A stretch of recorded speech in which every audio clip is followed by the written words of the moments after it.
distantes do lar, a nossa morada, que paz se reveste, a pátria celeste é o nosso lugar. A graça divina, a mão nos acena, que nos enriquece de bênçãos do céu, os frutos da terra, os dons que nós temos, a Deus só devemos. Foi Ele quem deu. O tempo, no entanto, a vida transforma, e os dias tão breves se vão qual vapor. Com eles passamos, por isso nós somos apenas mordomos dos bens do Senhor.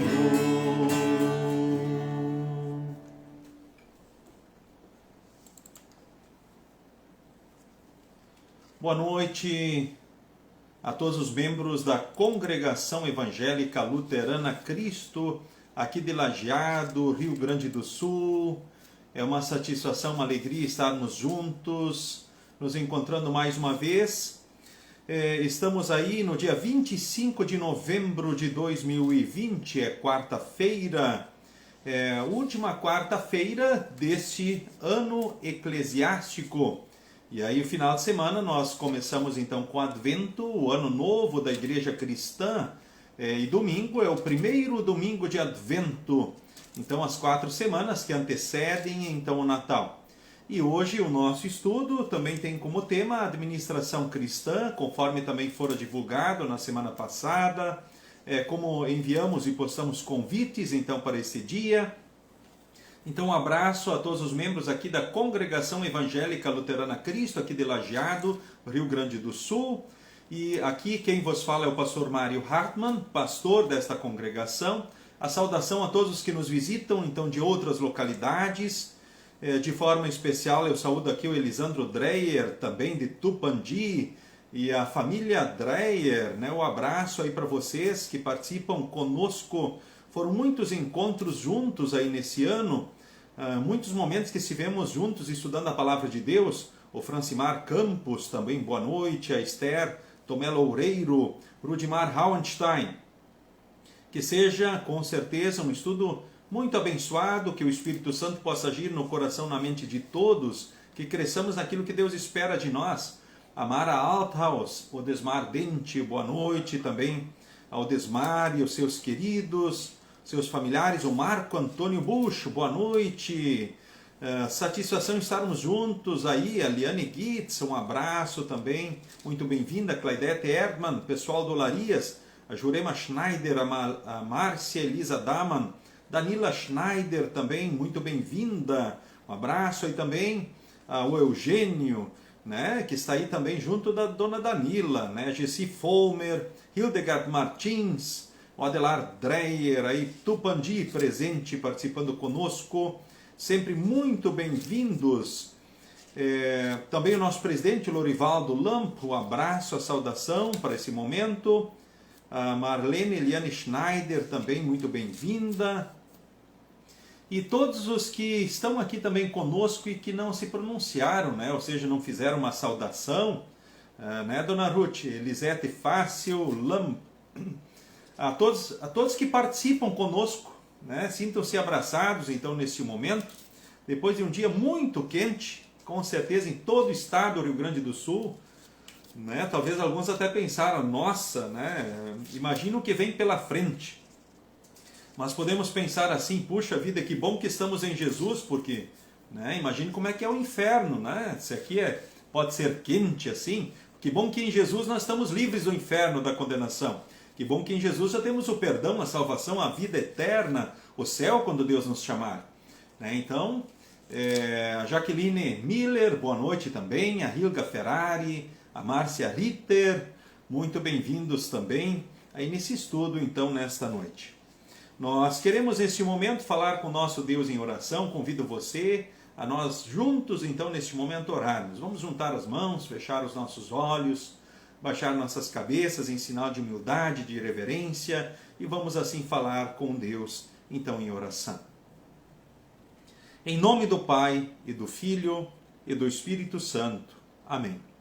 Senhor Deus, amado Pai, estamos aqui reunidos no homepage da Congregação Evangélica Luterana Cristo de Lajeado para mais um estudo bíblico. Assim como Tu nos permitiste, na Tua graça e Teu grande amor, por muitas vezes no decorrer deste ano, em momentos, ora, de apreensões, momentos difíceis, que o mundo viveu e nós juntos aqui, pois estamos no mundo. De fato, estamos aqui, dele não somos. Ou seja, temos em Teu Filho amado uma pátria eterna, pois somos Teus filhos.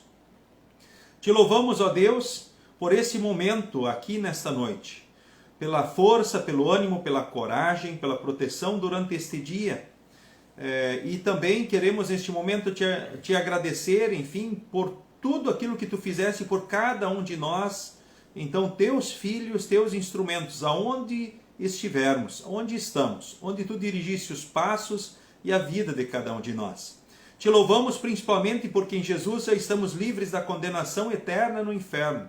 Porque em Jesus somos os Teus filhos, temos o Teu amor, o Teu cuidado, as Tuas bênçãos. E te agradecer porque Tu nos motivas na Tua graça e Teu grande amor para Te servirmos. Ou seja, por aquilo que Tu és, Tu nos motivas a Te servirmos diante de Ti, diante do nosso próximo aqui neste mundo. Temos, enfim, uma vida com propósitos.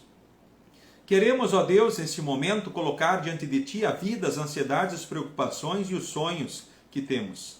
E Te rogamos, dirija tudo pelo melhor de cada um de nós. Que tudo seja para a Tua honra e glória, o nosso bem e o bem do nosso semelhante. Haja no coração e na mente de cada um de nós que aqui está nesse estudo bíblico, para que nós possamos crescer no conhecimento e crescermos na fé. Que possamos crescer na certeza de quem Tu és. E que possamos crescer também como Teus instrumentos, ou seja, nos frutos, nos frutos que demonstram a gratidão e reconhecimento de quem Tu és. Em nome de Jesus, o único e suficiente Salvador. Amém.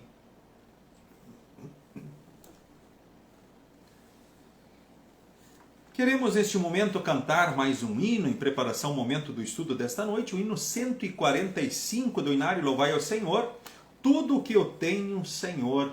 O hino que nós cantamos enquanto saúdo também a Clair von Millen, nossa super fã, né? Boa noite, Luir Hirt e família, a Melissa Schneider-Scherer, boa noite, o Valdecir Machado Rodrigues também, um abraço aí para ti, para tua família.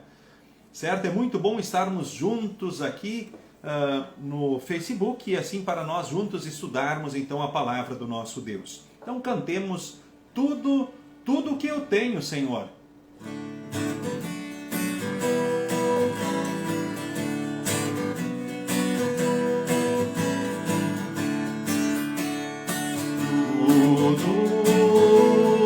Tudo que eu tenho, Senhor. Eu sou, Senhor, todo o universo é Teu, Senhor. Todo o tempo que tiver, ao Senhor vou consagrar. Esse tempo Ele me deu para amar, servir e louvar.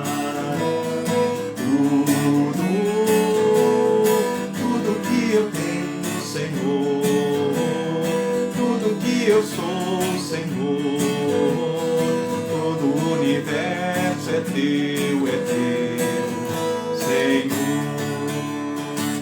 Os meus dons eu vou usar no trabalho do Senhor. Esses dons Ele me deu para amar, servir e louvar. Tudo que eu tenho, Senhor, tudo que eu sou, Senhor.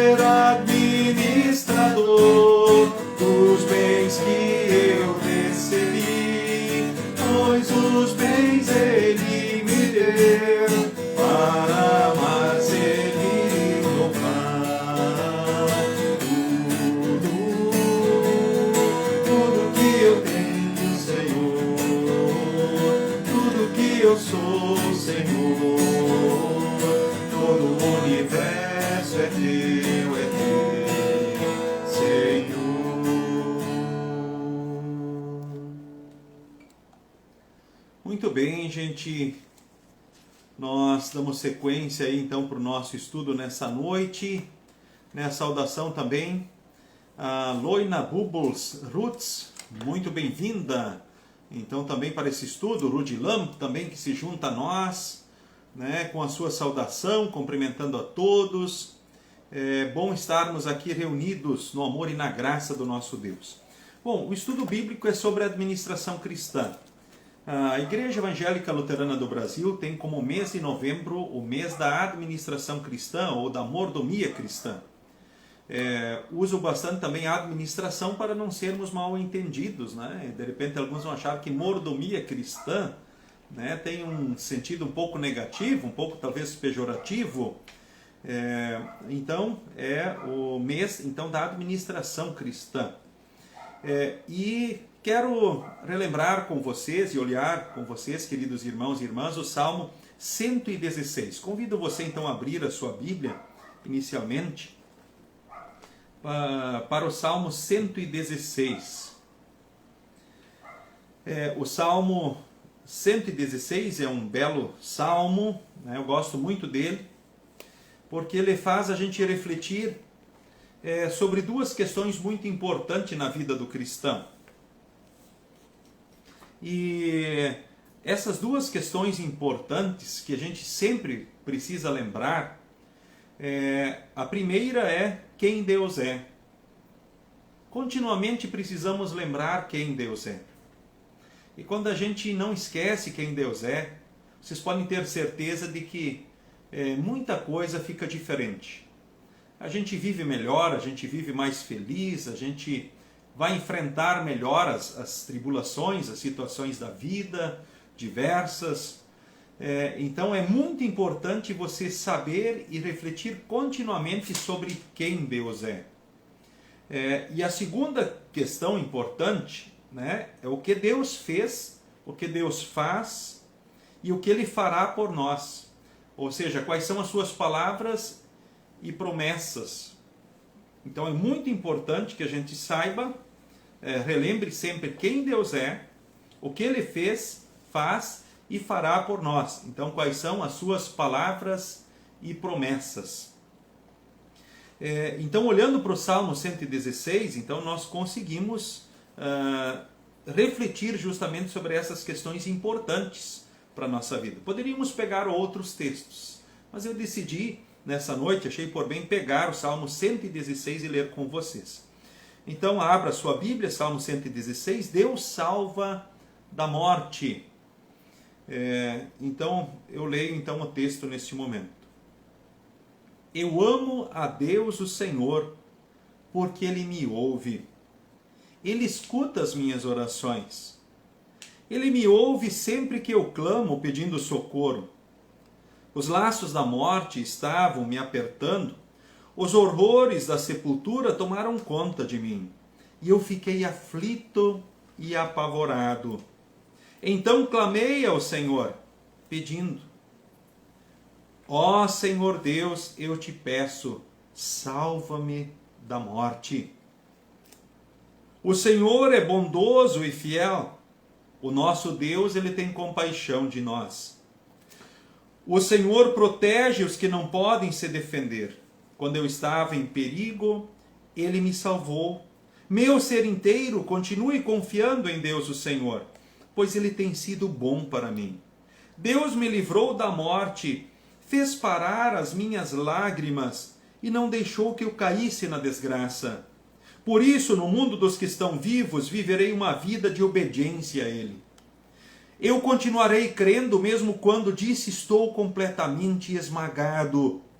Não parei de crer mesmo quando afirmei sem pensar: não se pode confiar em ninguém. Que posso eu oferecer a Deus, o Senhor, por tudo de bom que Ele me tem dado? Levarei ao Senhor uma oferta de vinho para lhe dar graças, porque me salvou. Na reunião de todo o seu povo eu lhe darei o que prometi. O Senhor Deus sente pesar quando vê morrerem os que são fiéis a Ele. Ó Senhor, eu sou teu servo, eu te sirvo como te servia minha mãe. Tu me livraste da morte, eu te darei uma oferta de gratidão, e a ti farei as minhas orações. Na reunião de todo o teu povo, nos pátios do teu templo em Jerusalém, eu te darei o que prometi. Aleluia! Ou seja, o Salmo 116, ele é um belo salmo, e ele faz a gente refletir sobre duas questões importantíssimas, sobre as quais nós não podemos esquecer jamais. Então, a primeira, que a gente não pode esquecer quem Deus é, em momento nenhum da vida. Quem Deus é. Eu vou agora fazer uns destaques, então, a partir desse salmo, sobre quem Deus é. Então, olhando para o próprio texto aqui, eu quero chamar a atenção, primeiramente para algumas afirmações, não necessariamente na ordem que aparecem no texto. Olha para o versículo 5, você que está com a Bíblia então na mão. Quem Deus é? A primeira coisa que ali está no versículo 5 diz: Deus é bondoso. Deus é fiel. Deus, ele tem compaixão. Esse é o nosso Deus. A gente poderia dizer muito mais ainda a respeito de Deus. Deus, ele é bondoso. O que é alguém bondoso? Deus é fiel. O que é alguém fiel? O que é um cônjuge fiel? Um marido fiel? Uma esposa fiel? E quando a gente olha para o todo da Bíblia, a gente vê mais, muito mais, O próprio versículo 5 ainda diz assim, ele tem compaixão. E olhando para o todo da Escritura, lemos que ele é onipotente. Deus é o Todo-Poderoso, o Criador do universo. Ele falava e tudo acontecia, pelo poder da palavra ele criou o universo, ou seja, ele tem poder na sua palavra. Ele é onisciente, ou seja, ele tem todo o conhecimento. Ele é onipresente, ele está presente em todos os lugares ao mesmo tempo. O que mais a Bíblia diz sobre Jesus? Ele é santo, ele não tem pecado, ele é perfeito, ele é justo, ele é eterno, ele é amor. Esse é o nosso Deus. É fácil de esquecermos quem Deus é, não é verdade? Você já viveu muitos momentos em que você esqueceu quem Deus é? Então é importante lembrarmos continuamente uns aos outros quem Deus é. Ele é bondoso, ele é fiel, ele tem compaixão, ele é onipotente, ele é onisciente, ele é onipresente, ele é santo, perfeito, justo, ele é eterno, ele é amor. O que mais Deus fez por nós? Olhando aqui para o próprio Salmo, o texto aqui fala que o Senhor, no versículo de número 6, diz assim, o Senhor protege os que não podem se defender. Então ele nos protege. E ainda adiante, no final do versículo 6, ele diz, ele me salvou. Ele me salvou do perigo muitas vezes. Ou seja, ele te protegeu e te salvou do perigo quantas vezes? Você sabe quantas vezes ele já te protegeu? Quantas vezes ele já te salvou, então, do perigo? Quantas vezes ele já te salvou da morte física aqui neste mundo? Agora, ele nos salvou principalmente da morte eterna em Jesus. Ou seja, ele nos livrou em Jesus do inferno. Puxa, o dia hoje foi muito quente. Pela graça de Deus está vindo uma chuva aí, que assim aconteça. Esperamos, com certeza, todos nós esperamos isso. Mas, imaginemos, ele nos livrou do inferno, da condenação eterna. Imaginemos o calor que é o inferno, ou seja, um fogo que nunca se apaga. É o que nós vemos, é o que nós lemos na Escritura a respeito do inferno, né? Mas Jesus nos salvou principalmente da morte eterna em Jesus. Ou seja, ele pagou o que era preciso para nos salvar, nos livrar do inferno. E por quê? Porque Jesus cumpriu os mandamentos por nós. Porque Jesus pagou os nossos pecados. Agora temos a certeza de que na hora da morte, por Jesus, nós temos o céu. E aqui na vida temos a certeza por Jesus, que temos o amor, o cuidado de Deus em todos os dias. E assim, Deus nos salva de perigos e da morte física aqui. Agora nos salvou principalmente da morte eterna no inferno. Ou seja, em Jesus já é certo, querido irmão, querida irmã, porque Jesus cumpriu os mandamentos perfeitamente por nós e porque ele pagou todos os pecados, nós temos ao céu garantido, a certeza do céu. E se aqui já é bom, temos muitos momentos bons, né? Imagine o céu que nos espera. A gente poderia pensar assim, puxa, se aqui a hora é ruim e vivemos momentos difíceis, imaginemos o que é o inferno que nos espera. Ou seja, que espera aqueles que estão sem Jesus. Agora, aqueles que estão com Jesus, o que espera é o céu. Então esse Deus maravilhoso, ele nos protege, ele nos salva aqui muitas vezes. Ele nos salvou principalmente da condenação eterna no inferno. Ele pagou o preço alto da nossa salvação, que foi o seu Filho amado, a única forma de nos livrar então da condenação. Quando olhamos aqui adiante no próprio texto, né, no versículo 7 nós lemos que o Senhor tem sido bom para mim, continuamente. E no versículo 8 nós lemos, Ele me livra da morte, Ele faz parar as minhas lágrimas, Ele não deixou que eu caísse na desgraça. Ou seja, esse Deus continuamente, né, Ele faz parar as nossas lágrimas. Ele não deixa a gente cair na desgraça. Ele nos consola, Ele nos anima, Ele nos fortalece. Ele nos põe em pé quando precisamos. Ele nos carrega no colo, Ele nos assiste. Esse é o nosso Deus.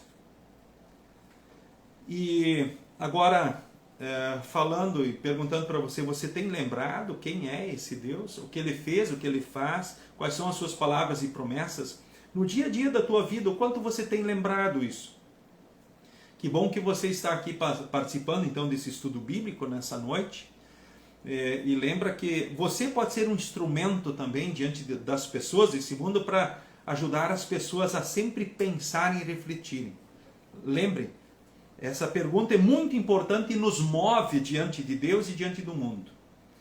Quem é Deus? O que Ele fez? O que Ele faz? Quais são as suas palavras e promessas? Agora eu repito rapidamente tudo. Esse Deus, Ele é bondoso, Ele é fiel, Ele tem compaixão, Ele é onipotente, Ele é onisciente, Ele é onipresente, Ele é santo, perfeito, justo, eterno, Ele é amor, Ele nos protege, Ele nos salvou, muitas vezes aqui nos salvou da condenação eterna em Jesus, que cumpriu os mandamentos e pagou os pecados. Aqui, quando a dor nos aperta e as consequências do pecado, Ele faz parar as lágrimas. Ele não nos deixa cair na desgraça, Ele nos consola, anima, fortalece, nos põe em pé quando precisamos, Ele nos carrega no colo. Ou seja, temos o seu colo. Eu chamo aqui também a atenção para as palavras do Salmo de número 16 também neste momento. Gosto muito também do Salmo 16, e no Salmo 16 nós temos uma sequência justamente sobre essa reflexão, sobre quem Deus é. Esse Deus que está sempre comigo, que está sempre contigo. Quem é esse Deus? Deixa a mão ali no Salmo 116 e volta lá agora, vai lá para o Salmo de número 16. E vamos ver o que nós temos aqui ainda também que vale a pena a destacar nesse momento. Bom, o texto aqui do Salmo 16 diz: Deus está sempre comigo e tudo que eu tenho de bom vem de ti, ó Deus. E no versículo 5 e 6 ela diz: Tu, Senhor Deus, és tudo o que eu tenho. O meu futuro está nas tuas mãos. Tu diriges a minha vida. Como são boas as bênçãos que me dás, como são maravilhosas. Ou seja, tudo o que eu tenho de bom vem de ti. O meu futuro está nas tuas mãos. e como são boas as bênçãos que me dás, como são maravilhosas. Agora, isso é o que ele faz. Agora, o que o Salmo 16 diz sobre quem Deus é? O versículo 7 diz: Ele é o meu conselheiro. Que bom ter Deus como conselheiro na sua palavra. Muitos têm o diabo como conselheiro, o mundo como conselheiro, a carne como conselheiro. Quem é o teu conselheiro, querido irmão, querida irmã? Puxa, você está aqui no estudo, não é? Então essa pergunta é para te fortalecer sobre quem Deus é. Deus é o meu conselheiro.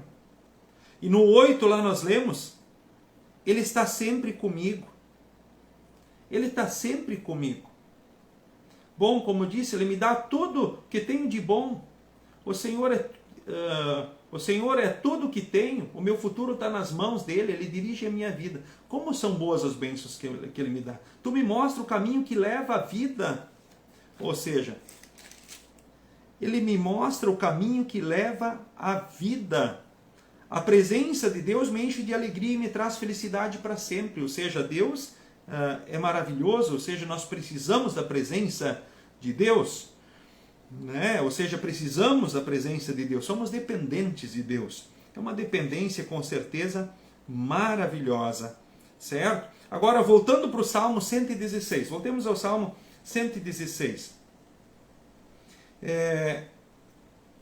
Olhemos aqui para o Salmo 116, eu vou destacar agora de cima para baixo quem Deus é, o que Ele fez e faz, quais são as palavras e promessas.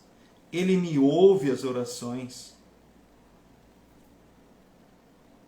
Ele é bondoso e fiel. Ele tem compaixão, Ele protege, Ele salva. Ele é bom para mim. Ele faz parar minhas lágrimas e não deixou que eu caísse na desgraça. Agora, diante disso, diante dessa ação maravilhosa de Deus, o que nos falta, querido irmão, querida irmã? O que falta para você? O que tem faltado ainda na tua vida, diante de tudo? Eu lembro de alguém que disse assim: pastor, falta-nos fé. É uma fragilidade continuada na nossa vida. Então, o que a gente faz para ter mais fé? Te alimenta na fé continuamente na palavra e na Santa Ceia. Não abre mão disso. É muito importante. Nós precisamos cultos continuamente, uma vez por semana. Precisamos fazer devoções diariamente, ler a Bíblia. Nós precisamos de estudos da palavra, estudos bíblicos. Ou seja, nós precisamos da Santa Ceia, precisamos da palavra da Santa Ceia. Ou seja, de uma vida continuada na presença do nosso Deus. Então, para que a nossa fé seja mais forte, a gente precisa alimentar ela, para que ela possa perceber de fato sempre esse Deus maravilhoso, né? E que nós possamos assim responder sempre a esse Deus maravilhoso.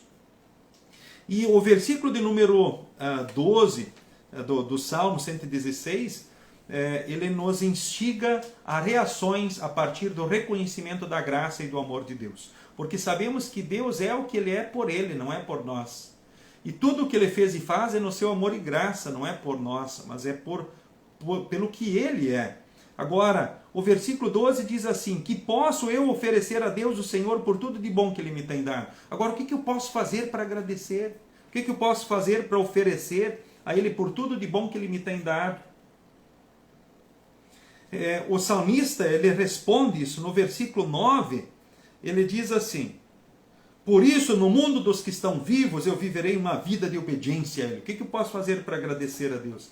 Viver uma vida de obediência a Deus. Uma vida santificada. Ou seja, uma vida onde eu quero, para agradecer a Deus, seguir a vontade dEle. Agradar a Ele. São os 10 mandamentos. Sabemos que os mandamentos, eles nos condenam por um lado. Mas por Cristo nós estamos libertos da condenação da lei. Então os mandamentos passam a ter o propósito de freio, espelho e norma na nossa vida. Lembrando, o freio do carro é importante para que a direção seja segura. Então a lei de Deus é um freio para a nossa vida. O espelho é importante para a gente poder se orientar melhor, dirigir o carro melhor para frente, mas para ver sempre quem nós somos, a nossa realidade e a dependência de Jesus. porque sem Jesus estamos perdidos. Norma, a lei de Deus mostra o melhor caminho para vivermos e sermos felizes. Então o salmista diz, eu para agradecer eu quero viver vida de obediência a Deus. Ou seja, um pai que ama, né? Aliás, um filho que sente o amor do pai, que reconhece as dádivas e o cuidado do pai, ele quer seguir as orientações e conselhos do pai. Ele não quer decepcionar o pai, ou seja, ele quer fazer mais e melhor, seguir as suas orientações e conselhos, porque sabe que esses são os melhores, esses são importantes para se viver melhor e vivermos mais felizes. O segundo ponto que eu quero destacar aqui é o versículo 16. Ó Senhor, eu sou teu servo, eu te sirvo como te servia a minha mãe. Agora então, como eu posso agradecer a Deus por tudo de bom que Ele me tem dado? Além da vida de obediência, viver uma vida de serviço a Deus. Feliz o salmista que pode dizer assim, eu quero te servir como te servia a minha mãe. Feliz aquele que pode dizer, puxa, eu tenho um exemplo na minha casa, na minha família de fé e serviço a Deus. Eu quero viver uma vida de serviço a Deus. Eu quero te servir como a minha mãe te servia. Puxa, que bênção, né? Eu te sirvo como te servia, eu quero te servir como te servia a minha mãe. Servir com a vida, com o tempo, com os dons, com os bens. Eu quero servir como Deus quer e não como nós queremos ou achamos.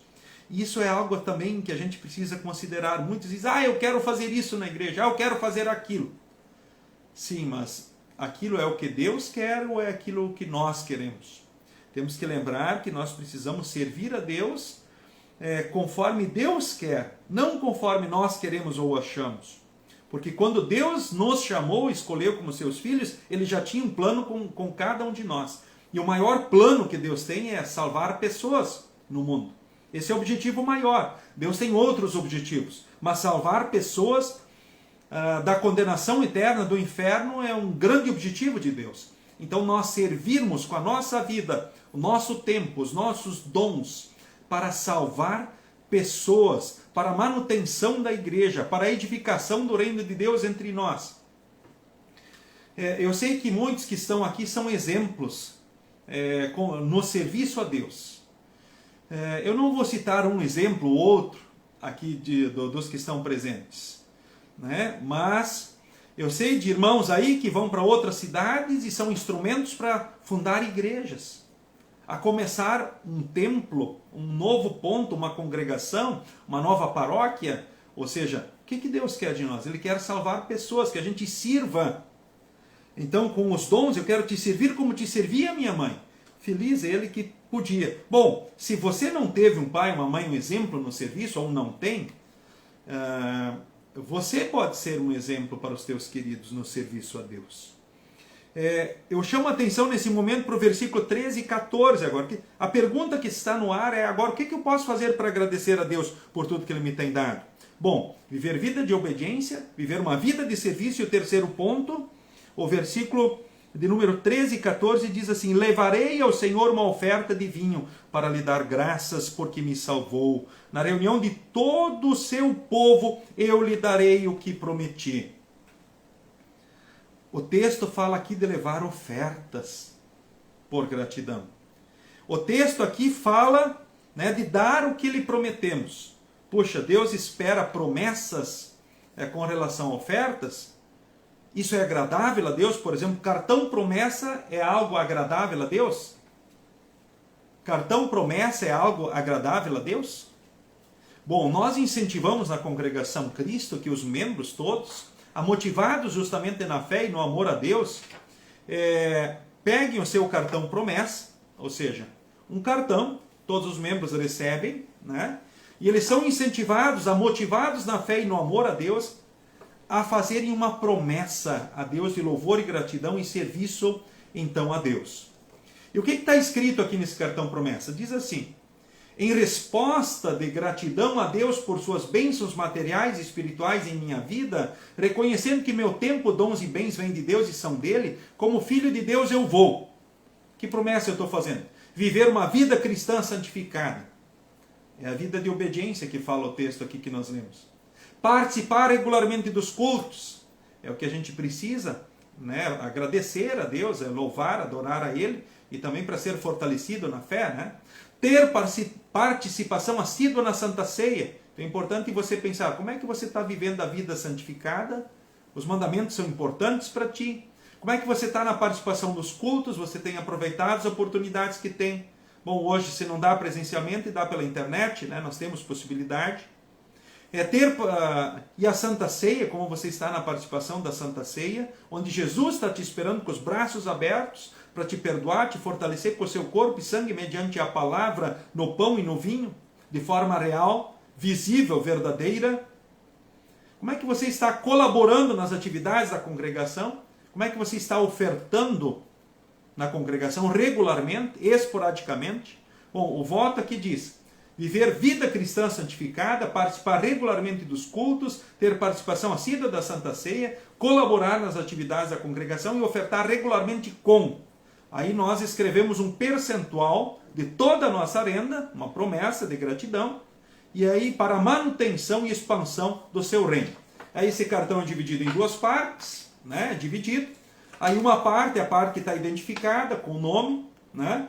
Então vai e é depositada no gasofilácio, ou seja, o local onde nós colocamos a oferta na congregação Cristo, então durante os cultos. E a outra parte eu guardo para lembrar da promessa do voto que eu fiz de gratidão então a Deus. Tornando ao texto aqui, então esse é um incentivo, ninguém é obrigado, mas as pessoas são incentivadas na congregação Cristo a fazerem um voto de gratidão, louvor e serviço a Deus. Ou seja, onde entra essa vida de obediência, essa vida de serviço a Deus, o levar ofertas para dar graças, ou seja, fazermos um voto, darmos, e aí a darmos o que prometemos regularmente, porque Ele nos salvou. Oferta para dar graças, não com outros propósitos. Nós sempre queremos fazer e agradecer pelo que recebemos. Não pelo que Deus promete e quer nos dar, mas pelo que recebemos, pelo seu amor, pela sua graça. Oferta não é negócio com Deus, é gratidão, é fruto da fé. Como a vida de obediência, a vida de serviço e também levar ofertas. Então, como é que eu posso agradecer a Deus por tudo de bom que Ele me tem dado? Viver vida de obediência, servir a Ele, levar ofertas para dar graças. Então a Deus, porque Ele nos salvou. E aonde eu levo as ofertas? Na reunião de todo o povo. Ou seja, na igreja, diante do altar. Esse é o lugar certo de levar oferta. Então, nesse período de pandemia, as congregações, também a Cristo, permitiu e está permitindo que pessoas façam transferências bancárias ou depósitos bancários. Bom, isso é um período especial, é uma situação especial. Mas o que é esperado por Deus é que nós levemos diante do altar do Senhor, que façamos uma promessa e aí demos a Ele o que prometemos, motivados justamente nesta fé e no amor, então, ao nosso Deus. As ofertas, então, são uma adoração, um louvor, o serviço a Deus. Então, com as ofertas, nós honramos, adoramos e servimos a Deus. Queremos levar as primícias do melhor, os primeiros frutos, a primeira parte para Deus, porque Ele nos deu a vida, Ele nos dá todas as coisas. Na reunião de todo o povo, diante do altar, conforme prometemos, queremos assumir um voto de louvor e gratidão diante de Deus e de todos, como um testemunho da fé, e como também uma disciplina pessoal. E o nosso maior motivo para louvar, adorar e servir a Deus todos os dias, né, é o que está escrito em 2 Coríntios, capítulo 8, versículo de número 9. O texto lá diz: Jesus, que era rico, se fez pobre por amor a nós. Contudo, também temos motivos específicos, ora, particulares, bem nossos, ora, para louvarmos e adorarmos ao nosso Deus. Eu quero chamar aqui a atenção para alguns outros textos bíblicos. Em Gênesis, capítulo 28, lá nós lemos que Jacó, no versículo 20 ao 22, Jacó fez uma promessa então para Deus. Ele diz assim: se tu fores comigo e me guardares nesta viagem que estou fazendo, se me deres roupa e comida, e se eu voltar são e salvo para a casa do meu pai, então tu, ó Senhor Deus, serás o meu Deus. E esta pedra que pus como pilar será a tua casa, ó Deus. Será será a tua casa, ou seja, então tu, ó Senhor, serás o meu Deus, e esta pedra que pus como pilar será a tua casa, ó Deus, e eu te entregarei a 10ª parte de tudo quanto me deres. Então Jacó fez essas promessas motivado na graça de Deus. Ele estava com medo de morrer, ele estava com medo do futuro, ele fugia da morte, tinha medo que o seu irmão Esaú viesse ao encontro dele e o matasse. E aí ele dorme e usa como um travesseiro uma pedra, talvez vocês lembram da história, e aí Deus vem ao encontro dele e faz promessas para ele, né? E ele, motivado pela graça de Deus por essas promessas, porque Deus disse para ele, ou seja, ele viu uma escada cujo topo dava os céus, né? Deus lá no alto do trono, anjos subiam e desciam sobre essa escada. E Deus faz então uma promessa justamente para Jacó, promessas muito bonitas, né? E aquilo que Jacó prometeu, ele prometeu motivado justamente nas promessas de Deus, motivados no amor e na graça então do próprio Deus. O que Deus tinha dito então para ele, né? O que Deus disse para ele? Que ele não era para ter medo. Ou seja, esse chão onde que ele estava deitado seria dele e da descendência dele. Eu estarei com você e o protegerei em todos os lugares aonde você for. Farei com que você volte para esta terra e não o abandonarei, até que se cumpra o que prometi. Ou seja, Deus prometeu para Jacó, né, que ele seria abençoado, protegido, guardado, ele e a descendência dele, que seria numerosa como as estrelas também no céu. Era a promessa que ele fez para Abraão. Abraão era avô, então justamente, né, Abraão, o Deus de Isaac, né, o pai, darei a você e aos seus descendentes essa terra. Ele estava falando justamente de Jesus, da promessa de salvação e da promessa de bênção, assistência, cuidado com ele em todos os dias. E aí, motivado justamente nessas palavras, motivados na graça, ele faz esse voto. Sendo assim, ó Deus, de tudo te darei a 10ª parte. Puxa, mas por que ele prometeu a 10ª parte? Por que ele não prometeu a 1 parte, ou sei lá, né, ou 5, mas ele prometeu 10% da sua renda? Porque o seu coração o moveu a isso. E interessante que quando a gente olha no Antigo Testamento, a gente não vê promessa a menos de 10%. Por quê? Há teólogos que dizem que a 10ª parte justamente é a parte natural que Deus espera de todo ser humano. E é interessante que todos os textos, quando falam em termos que porcentagem oferecer a Deus, nós vemos de fato que o referencial, o modelo para nós é a 10ª parte. Deus esperaria receber 10% de oferta de cada um então de nós. A verdade, né, conforme o texto diz aqui, ele prometeu o dízimo. Porque a Bíblia, quando ela fala de dízimos e ofertas, né? O dízimo é a porcentagem levada para Deus. Quando a Bíblia fala em ofertas, são ofertas especiais. Por exemplo, auxílio a necessitados e outras situações, né? Ofertas para auxílio do próximo, né? Ou situações de emergência ou coisa parecida. Então seria a oferta regular, que seria a 10ª parte, então que Jacó prometeu, e como há outros exemplos também. Eu cito aqui também um outro texto de 2 Coríntios capítulo 8, né, do versículo 1 ao 5, lá fala: irmãos, queremos que vocês saibam o que a graça de Deus tem feito nas igrejas da província da Macedônia. Vemos mais uma vez, é a graça de Deus que move. E aí diz assim: os irmãos dali têm sido muito provados pelas aflições, porque têm passado, mas a alegria deles foi tanta que, embora sendo muito pobres, eles deram ofertas com grande generosidade. Afirmam vocês que eles fizeram tudo o que podiam e ainda mais. E com toda a boa vontade pediram com insistência que os deixássemos participar da ajuda para o povo de Deus da Judéia.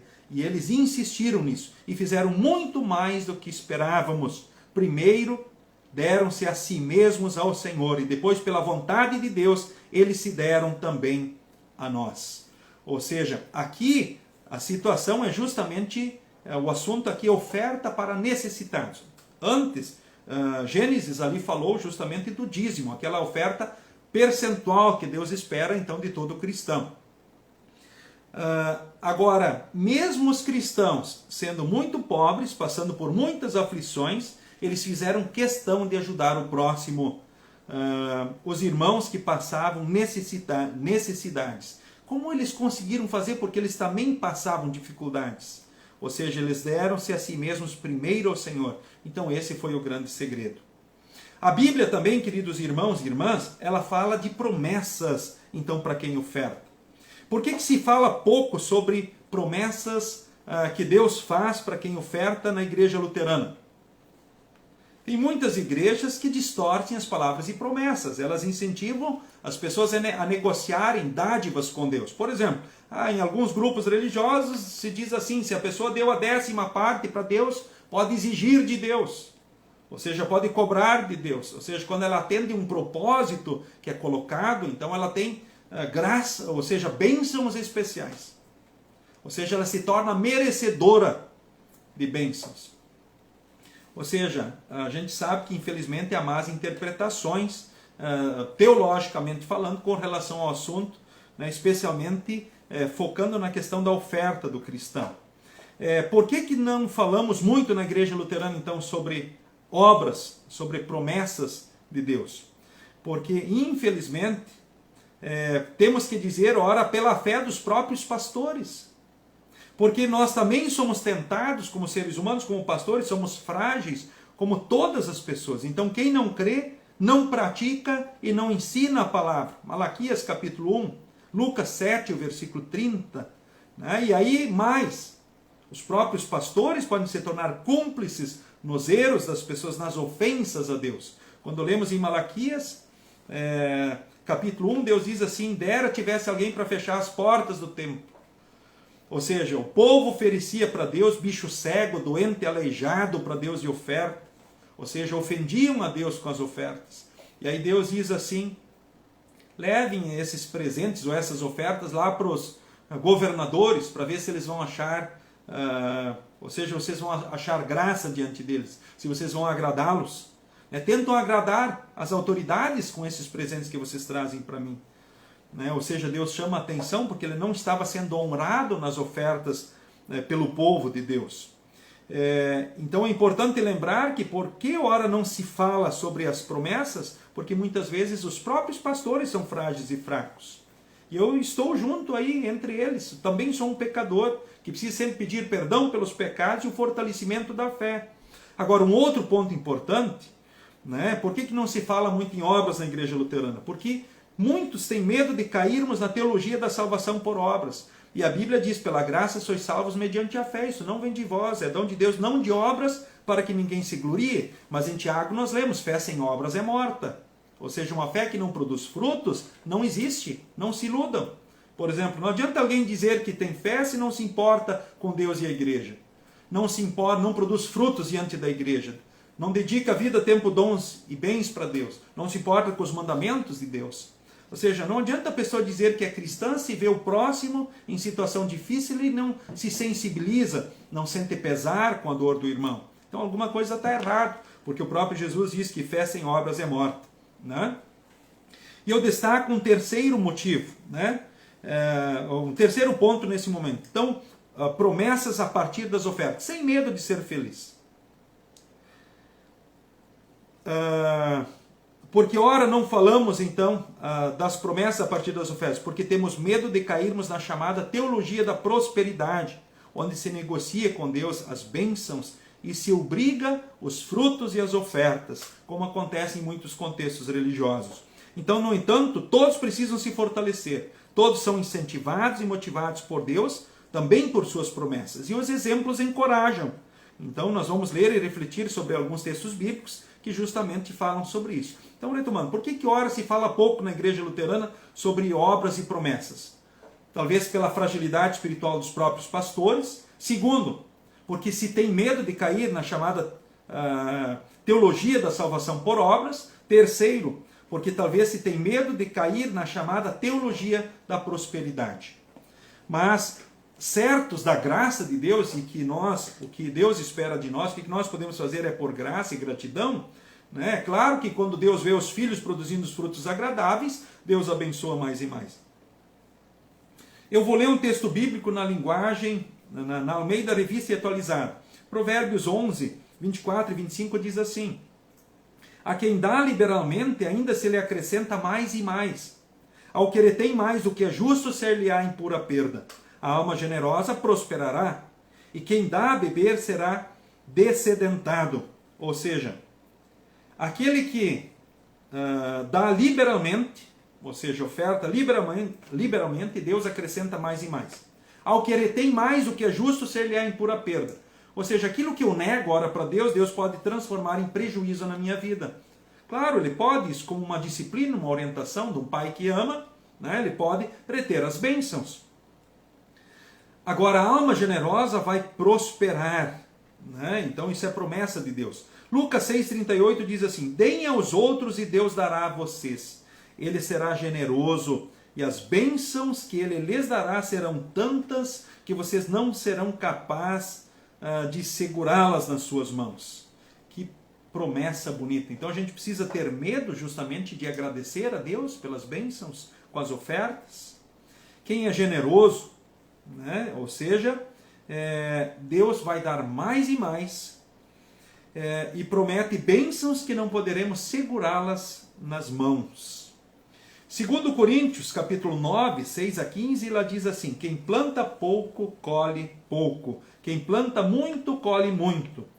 Que cada um dê a sua oferta conforme resolveu no seu coração, não com tristeza nem por obrigação, pois Deus ama quem dá com alegria, e Deus que pode dar muito mais do que vocês precisam, e Deus pode dar muito mais do que vocês precisam para que vocês tenham sempre tudo o que necessitam e ainda mais do que o necessário para fazerem todo tipo de boas obras. Como dizem as Escrituras Sagradas, Ele dá generosamente aos pobres e a sua bondade dura para sempre.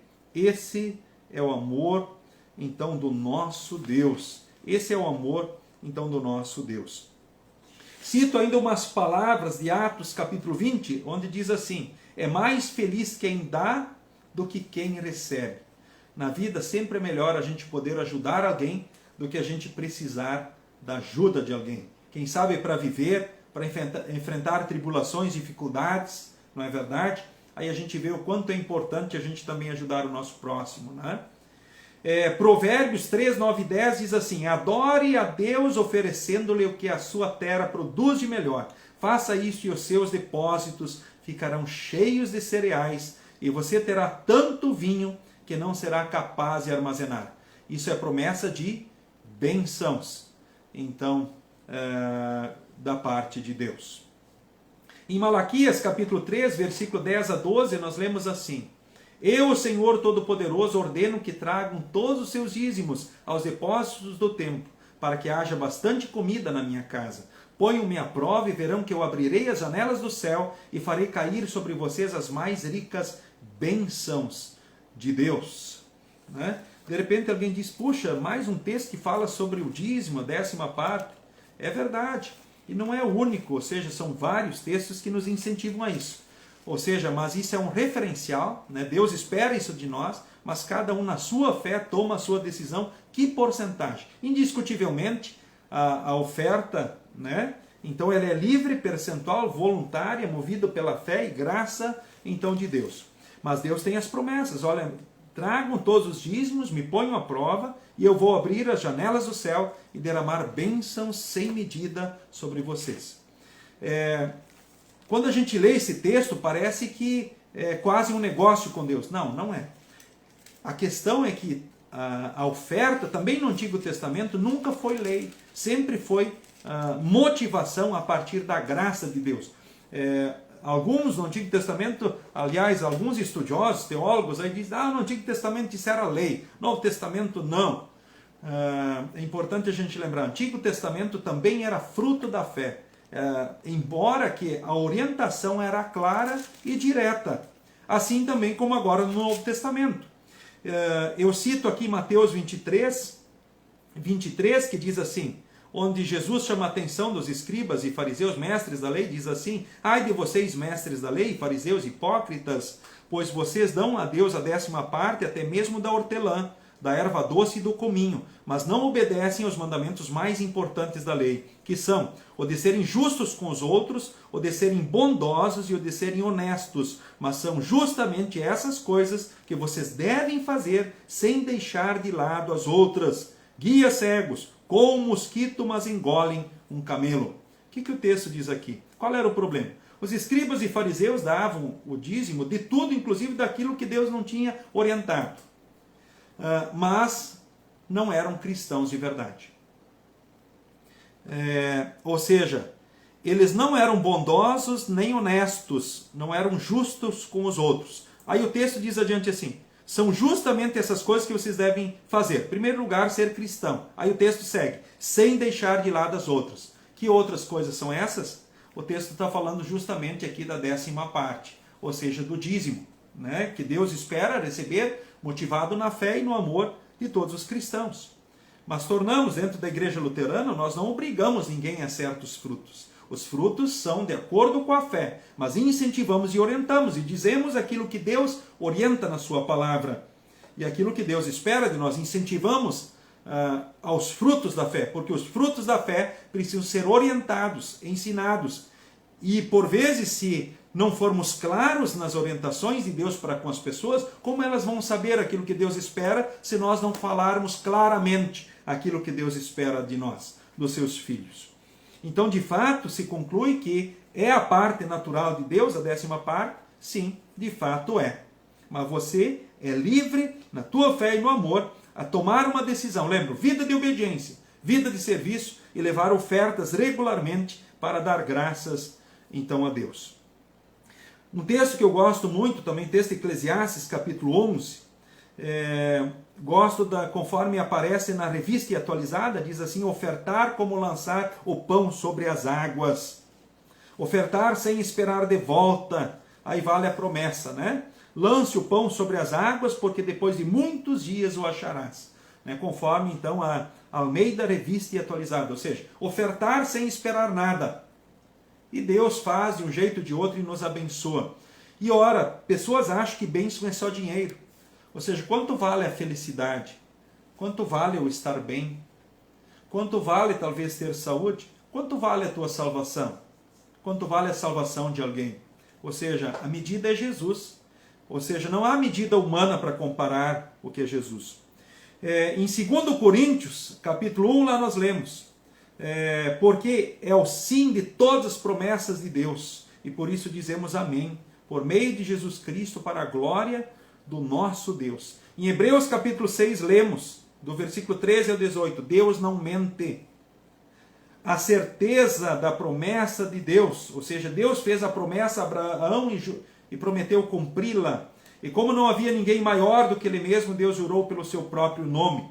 E ele disse a Abraão: eu prometo que abençoarei você ricamente e lhe darei muitos descendentes, né? Como as estrelas no céu. E Jesus veio e em Jesus se cumpriu essa promessa a Abraão. Então Deus quis deixar bem claro aos que iam receber o que ele havia prometido, que jamais mudaria a sua decisão. Porque Deus não muda de ideia. As pessoas por vezes mudam de ideia. Então, portanto, há duas coisas que não podem ser mudadas. E a respeito delas, Deus não pode mentir. E assim, nós que encontramos segurança nele, nos sentimos muito encorajados a nos manter firmes na esperança que nos foi dada. E o povo que conhece a Deus, conforme diz Daniel capítulo 11, versículo 32, é ativo e forte. Ou seja, tem a presença de Deus. Então as promessas, as bênçãos de Deus estão evidentes na Bíblia. No entanto, essas bênçãos podem ser materiais, ou saúde, felicidade com a família, bem-estar, ou de muitas formas. Torna então justamente a questão. Então você é incentivado a sempre pensar sobre quem Deus é, o que Deus fez e faz e quais são as suas palavras e promessas.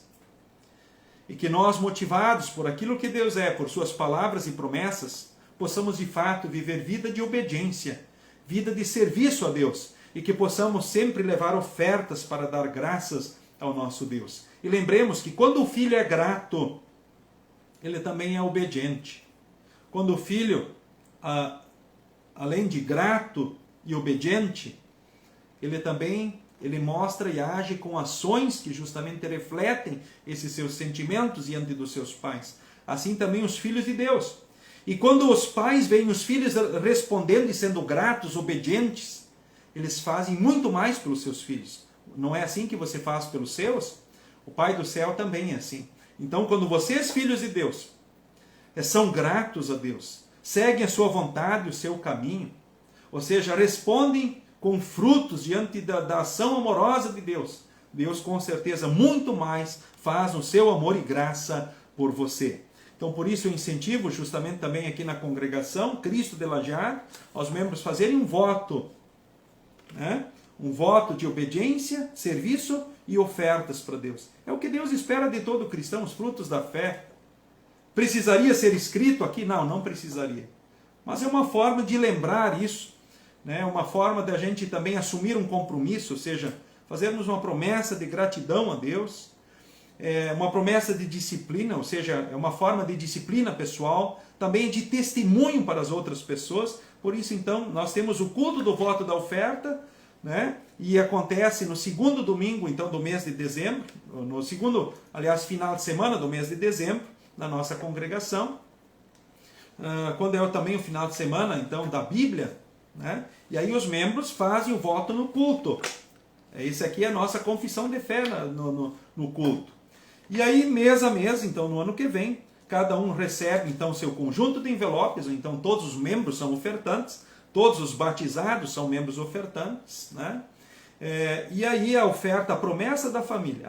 A família do João prometeu a 10ª parte para Deus, né? São 4 pessoas, só o João trabalha, muito bem, ou seja, fora de casa, tem uma renda externa. Então, aí eles prometeram a 10ª parte, eles pegam aquela 10ª parte e dividem nos 4 envelopes, no da esposa e dos 2 filhos. E cada um leva então essa parte diante então do altar para agradecer. Bom, é um exemplo, né? Eu poderia citar outros exemplos. Talvez para muitos dos irmãos isso aqui já está bem claro, né? Mas é importante que o óbvio continue sendo dito e ensinado para que ele continue sendo óbvio. Para que as pessoas saibam de fato aquilo que Deus espera, aquilo que é a prática que Deus na Bíblia também nos incentiva e espera então de nós, os seus filhos. Lembremos que frutos, eles são uma consequência da fé. Se a gente vai pensar numa árvore, né, a bergamoteira, os frutos dela são em decorrência daquilo que ela é, ou seja, do adubo que ela tem, da força que ela ali recebeu. Claro, a mão de Deus que age ali, a gente sabe disso, ou seja, mas há muitas coisas que ali acontecem para que ela produza os seus frutos. Assim, a mesma forma, também é a questão da vida do cristão. Quem reconhece quem Deus é?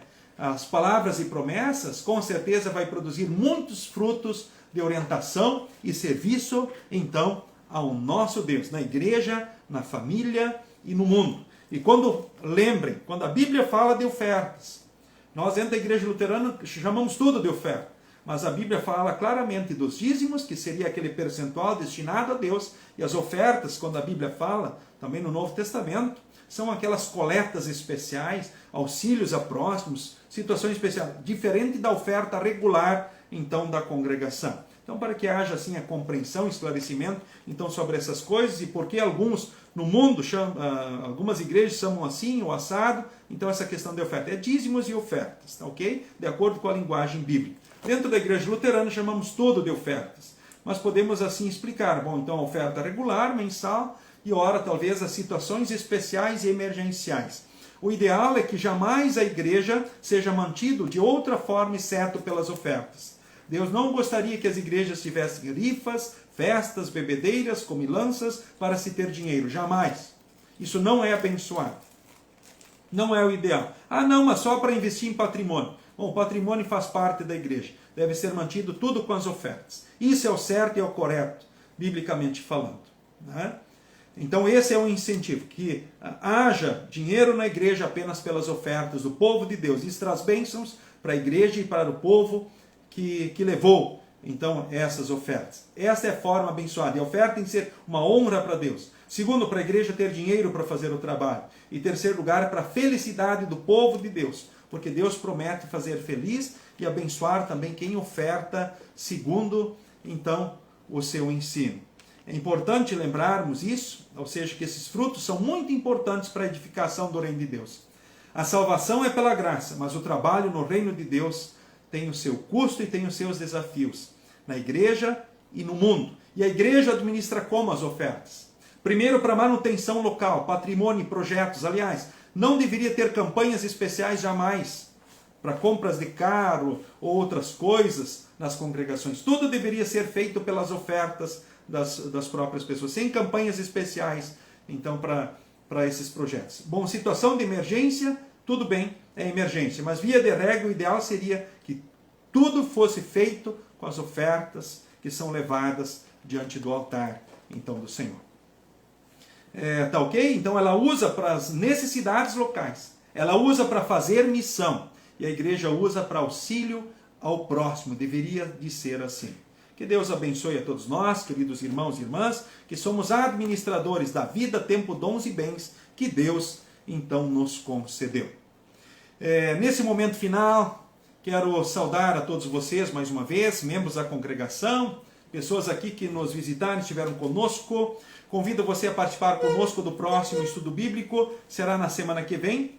Nós estaremos na semana que vem, então, estudando o livro do PEN, né, do caderno do PEN, que foi estudado. Então, nesse ano de 2020, então faltou um estudo e nós vamos completar ele, né, falando também sobre a administração cristã, a oferta do cristão para a igreja, conforme então consta no livro do PEN, então na semana que vem. Então, aqueles que têm já poderão pegá-lo e saber que na semana que vem nós vamos estudar então o último estudo que temos como desafio então no caderno do PEN para esse ano então de 2020. Todos são convidados a participar conosco, tá certo? Com relação a avisos, destaco, temos no final de semana cultos na Congregação Cristo, no sábado às 18, também transmitido pelo Facebook, e também domingo de manhã, então às 9 horas, tá certo?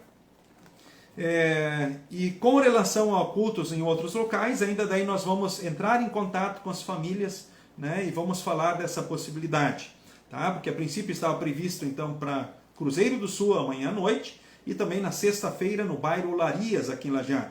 Mas havendo essa possibilidade de se confirmar esses cultos, então a gente vai falar individualmente então com as famílias e vocês vão me ajudar a divulgar isso ainda amanhã e sexta-feira. Ainda não tenho essas respostas para vocês. Se não for possível, então, nesse mês, então no mês que vem, com certeza isso vai ser possível. Tá ok? Então queremos encerrar orando a bênção em conjunto e depois queremos cantar, então, mais um hino e assim nos despedimos. O Senhor nos abençoe e nos guarde. O Senhor faça resplandecer o seu rosto sobre nós e tenha misericórdia de nós. O Senhor sobre nós levante o seu rosto e nos dê a paz. Amém. Finalizamos então nesse momento cantando então mais um hino e assim desejamos a todos vocês, né, que Deus abençoe e guarde a todos vocês. Queremos cantar o hino 115 do Inário Louvai ao Senhor.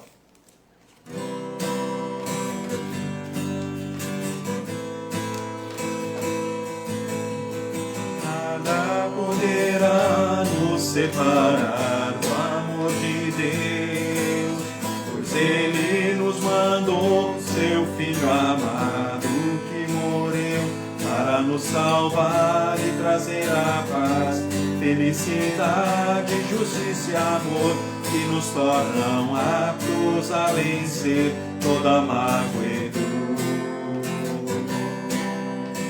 É maravilhoso ter Jesus no coração, por isso vou levar aos homens sua salvação.